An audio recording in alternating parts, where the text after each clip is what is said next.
Vedanta limited के promoter Anil Agarwal से तो आप बखूबी परिचित होंगे। लंदन हेडक्वार्टर वाले वेदांता रिसोर्सेज ग्रुप को चलाते हैं और माइनिंग, ऑयल एंड गैस से लेकर हालिया वक्त में सेमीकंडक्टर के धंधे में एंट्री के साथ वे कई कारोबार में अपनी मौजूदगी भी रखते हैं। आजकल अनिल अग्रवाल पर एक कहावत सटीक बैठती है और वो ये कि घर में नहीं है दाने और अम्मा चली भुनाने। अब हम ऐसा क्यों कह रहे हैं, ये आपको आज इस रिपोर्ट में बताएंगे।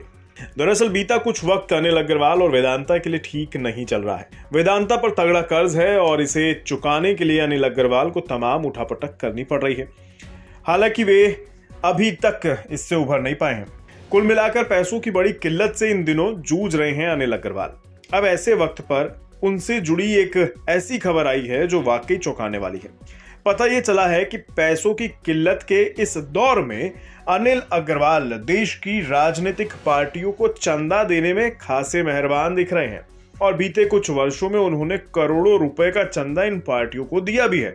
अब आप सोचेंगे कि भाई जो बंदा लंबे चौड़े कर्ज में डूबा हो वो दान करने के लिए चल दे, तो सोचना तो पड़ेगा। अब आंकड़े जो दिखा रहे हैं वो आपको चौंकाने के लिए काफी होंगे। दरअसल स्टॉक एक्सचेंज में किए गए डिस्क्लोजर बताते हैं कि वेदांता लिमिटेड ने वित्त वर्ष 2022-23 में 155 करोड़ रुपए के डोनेशन राजनीतिक पार्टियों को दिए हैं। अग्रवाल ने ये डोनेशन इलेक्टोरल बॉन्ड्स की खरीदारी के जरिए किए हैं। ऐसा नहीं है कि बीते वित्त वर्ष में ही अनिल अग्रवाल ने मोटी पूंजी पॉलिटिकल पार्टियों को दान में दी हो। वे बीते 5 साल से ऐसा ही कर रहे हैं। गुजरे 5 साल में अग्रवाल ने इन पार्टियों को 457 करोड़ रुपए के डोनेशन बॉन्ड्स के जरिए दिए हैं। यहां आपको साल दर साल वेदांता के इन डोनेशंस का आंकड़ा बता देते हैं। वेदांता ने 2018 से 19 में 65 करोड़ रुपए दिए। इससे अगले साल फाइनेंशियल ईयर 2020 में 114 करोड़ रुपए दिए। हालांकि कंपनी ने फाइनेंशियल ईयर 2021 में कोई पैसा दान नहीं किया, लेकिन फिर 2022 में वेदांता ने 123 करोड़ रुपए इलेक्टोरल बॉन्ड्स में लगाया, जबकि 2023 में यह रकम बढ़कर 155 करोड़ रुपए हो गई।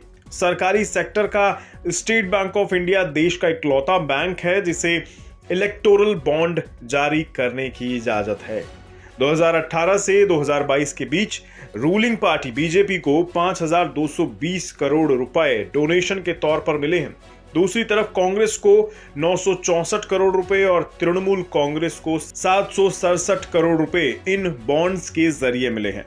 Vedanta resources limited UK based है और ये वेदांता लिमिटेड की पेरेंट कंपनी है। मौजूदा फिजिकल में कंपनी को 4.2 अरब डॉलर पेमेंट करने हैं। कंपनी जून 2023 तक 2 अरब डॉलर के कर्जों की अदायगी कर चुकी है। 31 मई को वेदांता रिसोर्सेज ने कहा था कि उसने अपने कर्जों को घटाकर 6.4 अरब डॉलर पर लाने में कामयाबी हासिल कर ली है। एक साल पहले कंपनी पर 9.7 अरब के कर्ज थे। इस कर्ज का एक बड़ा हिस्सा वेदांता लिमिटेड का अपनी पेरेंट कंपनी को दिए गए भारी भरकम डिविडेंड से आया है। फाइनेंशियल ईयर 2022-23 में वेदांता ने 37,730 करोड़ रुपए के डिविडेंड का ऐलान किया था।